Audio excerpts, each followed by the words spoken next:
I'm Carrie Campbell. I am in Anchorage, Alaska, and I am the business growth and lead coaching guru for the Dog Gurus.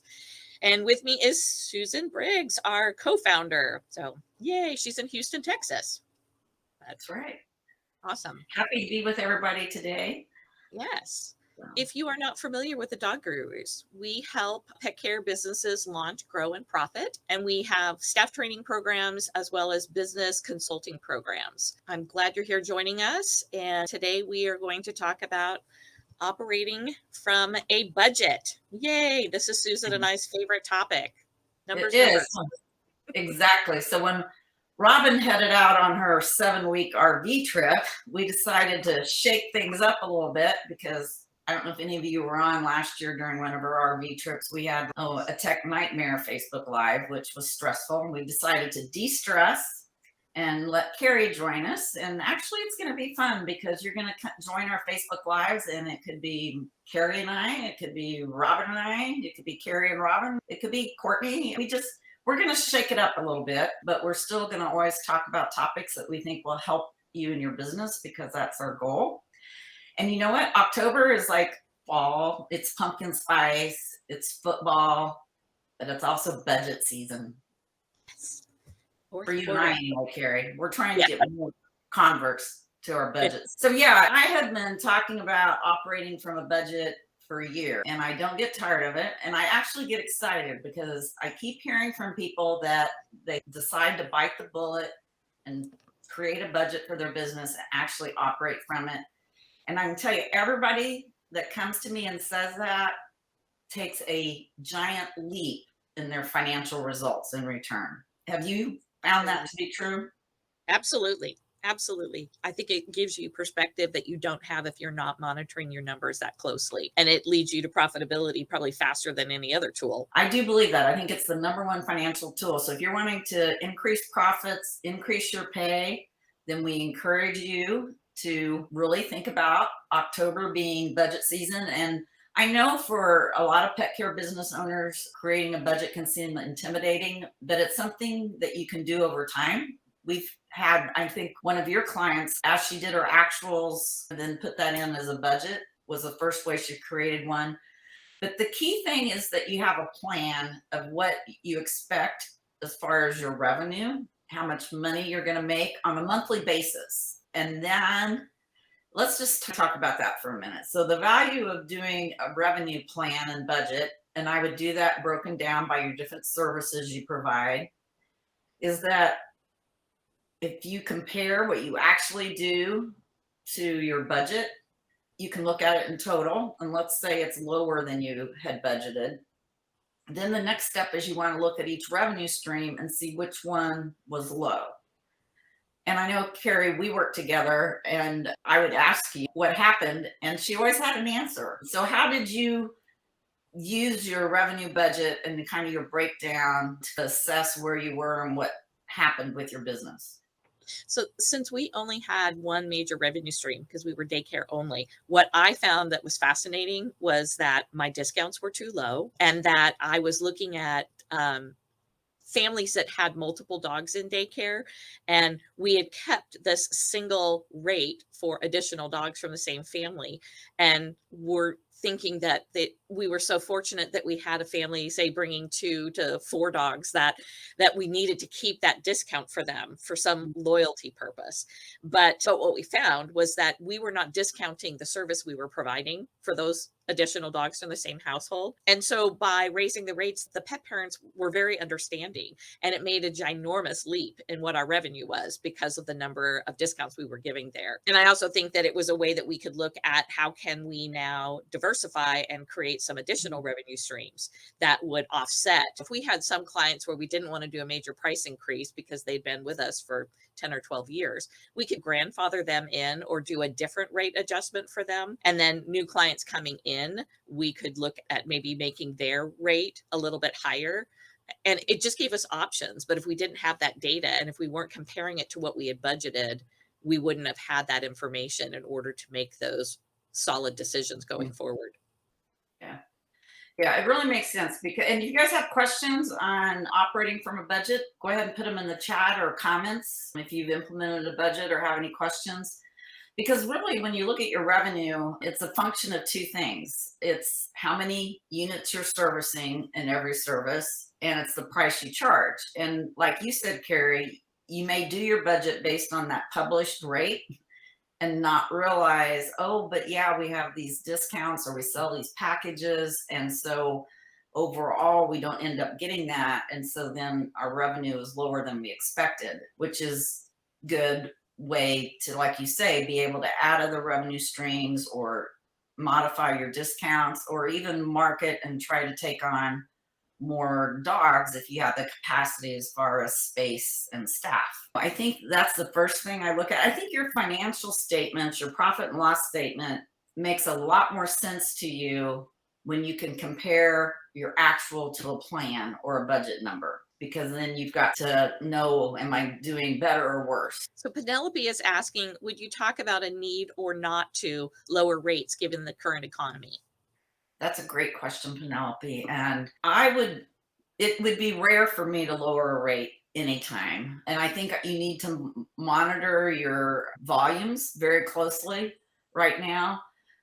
I think you have to know whether you could lower your rates and still be profitable, because your costs are also going up in this economy. And what we're finding with a lot of our members is that you're having to pay more for payroll. Things are costing more, especially anything related to transportation. So I would hesitate, especially if you're still seeing the volumes, to do any rate decreases. What do you think, Carrie? I agree. And I also think that given the fact that inflation is what it is right now, people are seeing increases everywhere, whether they're eating out at a restaurant or they're at a grocery store or they're buying gas. Obviously, prices have been very high. So it wouldn't be unheard of for your clients to walk in, see that you have changed your rates, and that they would be shocked because they're seeing that across the board. I don't think there's any area right now where we're seeing a decrease in prices. And if you wanted to do something for your clients, if you have something that's basically low or no cost to you and you want to throw it in as a goodwill benefit in the current economy, that would probably be the approach I would take. And I don't know, nothing's coming exactly to mind. Nail trims, it's very low cost to you. You have staff that are trained on how to do nail trims. That's something that's easy to throw in with a daycare visit, or maybe include that in a package if people are doing a kind of a bundled package for 10 days of daycare plus a nail trim. Yeah. Yeah, I like that approach. So anyway, what else have you worked with members or clients that, when they start having a revenue budget and compare their actuals to that, have they like realized or taken action on? I think it's one of the ways that many of my coaching clients have been able to engage their staff in how to increase revenue. It's a great way to start using key performance indicators or KPIs. If you've got staff that are responsible for upselling certain additional add-on services, that you can start tracking those, and that helps to increase your revenue or meet that targeted revenue that you've budgeted for the year. Yeah. And I No, think that's great. anytime that you can get your staff involved, it's gonna have that team buy-in, and also just you can set sales goals, you can have a little contests that the staff have that they're meeting each month. We did one year, we just continued this revenue pool that they had to meet these targets each month in order for us to hit our budget, and if they exceeded that, then they would get an additional chunk of money put into this revenue pool, and we would pay it out quarterly. Okay. So they would have that opportunity to get additional bonuses as a group. Let's Love see. that. So Shane is asking for businesses that are in the feasibility research phase, where would you recommend going to help establish monthly expenses? Kind of a pre-budget, if you will. Love that, Shane. Yeah, I refer to that as a forecast. And it is challenging for a business new to pet care to get some of the numbers. One thing, once you have a location, you can contact the utilities to ask them water, electric, gas, what that costs for that space previously before you took over the lease or purchased it. You can get that history from your utility companies. A lot of the expenses, you just have to call people like insurance people, and you can tell them that you're looking for a provider and get quotes. Same with like your cleaning equipment, supplies. Google, internet's wonderful to get a lot of that data now. I didn't have that when I was doing a lot of my forecast. And then probably the biggest one to pay attention to beyond your rent and facility costs is your payroll. And then you really need to do a staff schedule, and I would probably look at how many FTEs I was going to have. And then you can look at what is entry level wages for jobs in your community. What are other pet businesses pricing for entry level employees or advanced employees? Look at Indeed and look at those job postings to get an idea on wages. And what other expenses can you think of, Carrie, and how you might figure those out?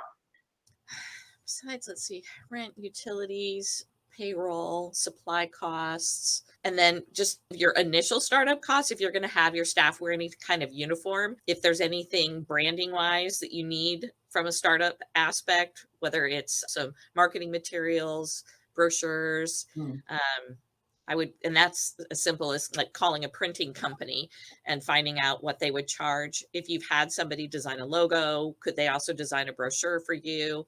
I know the Dogger's has used a number of different websites, 99 Designs, right? The logo design. So there's some affordable options that are out there.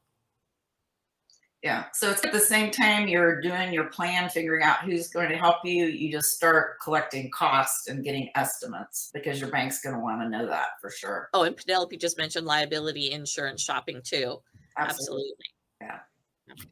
Yeah. So the other part of your budget is doing expense estimates. And as you operate, you get better at that because you know what your costs are. I think the biggest one in our industry to monitor is your payroll dollars. And I love setting a payroll budget for every separately and monitoring to that. I think that's the number one place we work with members to reduce their cost. And it's not at the expense of quality care. It's more efficient scheduling and utilization of the team members you have. Sometimes it's even doing more training so you don't have to have as many levels or to get your productivity up. And Carrie, how did you monitor your payroll cost? So we had everybody cross trained to do different positions, which really helped us because if somebody called out in a certain area, we were able to put somebody in there immediately. And we didn't just have one person that did one position and that's all they knew. We were also really careful if we knew we had college age staff that were home for the summer and they were going to be heading back to school, we would get somebody hired before they left. And so we took a hit where we had maybe a week or two of some training and onboarding for that new person before the other person left. But that made the conversion of that one employee leaving and the new employee coming in faster for us. So that was a really good way to monitor things. We also just pulled a payroll report and we're looking at our schedule. I worked with my leadership team all the time to make sure that our payroll was on target, that we were looking at between 40 and 42% of revenue. And so that just giving the leadership team those figures, that was part of the KPIs that I had them monitor. Um, and then we were just always really competitive with the market here and monitoring both. We were using Applicant Pro at the time, but Applicant Pro or Indeed to see what other daycares and pet care facilities in our area were paying, both at the entry level and then if they were replacing somebody in lead position or assistant manager to management positions. Yeah. Yeah, so it's always helpful to have that payroll budget and actually planning that out. If you pay weekly, knowing whether there's 4 or 5 weeks in your month so that you have an accurate payroll. And I like setting a payroll budget and having maybe 2 times a year where you're going to get increases. So again, you can build that into your budget and then compare your actual to it. Because I even remember back when I was managing, people would come and say, I need a raise, I need more money. And it could just get out of control because you wanted to help people.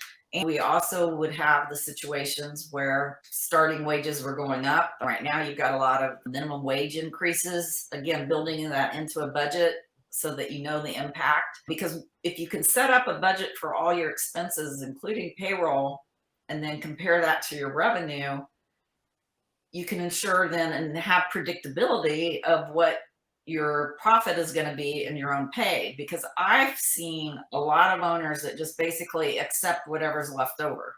And I think you need to be more proactive in ways to increase your own pay. Because I know you did that, Carrie. You gave yourself a raise frequently because I would cheer you on. So how Well, did you kind of build that in? so I will admit that I was one of those people who did accept what was left for many years in the beginning, and you were like, "No, you need to pay yourself an owner's salary."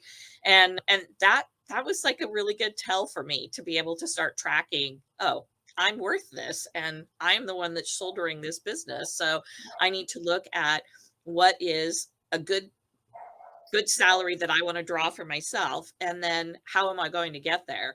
So it wasn't a matter of cheating my employees out of paying them well, but it was a matter of me not devaluing my services, because I think that's something we tend to do in Mhm. this industry, and just explaining to our clients each time we had a rate increase why, and that it was important for them to understand that the quality care that we were giving was really higher than anyone else around us, and that in order to provide that level of care, it took employees and it took myself running the business, because they wouldn't work in their career field for free, so, or for scraps that were left over. And then each year creating the budget, I would look at, so what do I want my percent increase to be for my pay? Is it 5%? Is it 10%? Is it 2%? What is in the market right now? What is possible? Because I think in some areas right now, people are doing increases for their rates, but are they doing incredibly high rate increases? Probably not. They're going to take a little smaller, maybe I would say with inflation, 3 to 5%. And if that's what the rate increase is going to be, then how can I look at adjusting my pay as well as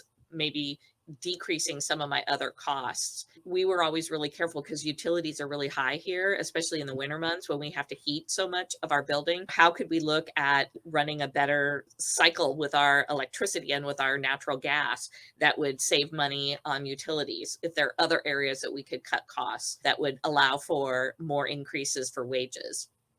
I love that because utilities don't impact quality of care at all. And so going out and getting competitive bids from vendors on things, I think like internet and phone are big things that once you sign up, they're never going to lower your rate until you want to quit. And then you're like, gosh darn it, why didn't you tell me that before? So even calling your existing provider and seeing if there's a better rate, yeah, can you set thermostats a couple of degrees cooler or warmer and still have the appropriate temperatures for your staff and pets. And then I think one thing, the dispensing machines for cleaning solutions pay for themselves very Abs- quickly.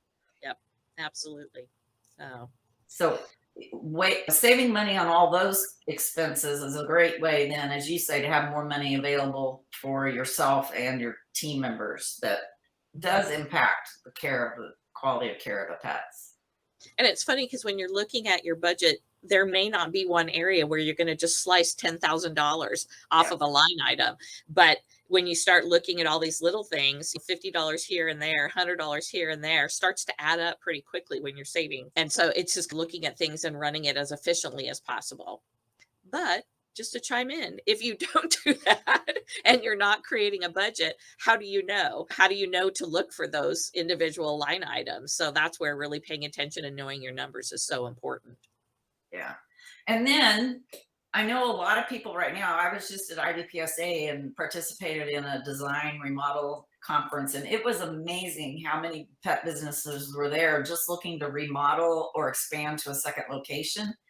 And so one of the things I like about the budgeting process is planning for some of these big projects. And then how are you going to pay for it? You may have some savings, or it may be an impetus to be able to save for some things to do some capital improvements and projects. And so until you have a budget, do you know if you're going to have the cash flow or even the profits to pay for expansion, remodel, and those sorts of things, which I think is another value of spending time to compare actual to your budget. And the other bottom line of it is that if you know you're profitable and you've got the profit margin you're looking for, you've got the good payroll to revenue percentage, that's how, if you eventually want to exit the industry and you want to sell your business, that's what a potential buyer is going to look for. So having that information and being able to track that on a regular basis is what's going to make your business more sellable. That's a great point. And you will exit your business one way or the other. We like to say you want to exit on your terms, which Right. means for a lot of us, it is selling our business at a price that we want. Although, Carrie, you recently exited differently. Do you want Yeah. to talk? Yeah, so I decided, taking on a bigger role with the Doggaroos, that I was going to close my business because there wasn't anyone here in the Anchorage area that wanted to purchase the business and run it in the same model and with the same care quality that we have. So we closed our doors, and it was a little bittersweet, but it's given me some different opportunities. It's given some of my senior staff different opportunities. I was able to retain the brand. And if we decide that we want to open something different down the road, we still have the brand and the name and an enormous client list. Tons of client goodwill for Yeah, sure. Yeah. absolutely. So, Yeah. So, yeah, there's definitely focusing on your numbers is really important for exiting. I'm so glad you mentioned that, Carrie. And I just don't see a reason not to operate from a budget. absolutely. I Well, think, I think about it just from a personal standpoint. Not everybody does balance their checkbook anymore. right. Uh, with everything being that's who has a checkbook anymore? Everything seems to be paid electronically, but you still have to track what you have in the bank, and just looking at a bank balance is not a good tell for how you could run a business, because you may have money in the bank, but that money actually may be committed to things that are coming up very quickly: rent, utilities, payroll. If you really want to know where your money is coming from and where it's going out to, you have to have a budget to work from. And so we talked about operating from a budget today. If you want to know how to create a budget, join us next week because that's what we're going to talk about next week is the actual steps to creating a budget. And I love to talk about that. So I'm going to be excited for us to do that. So It's really fun.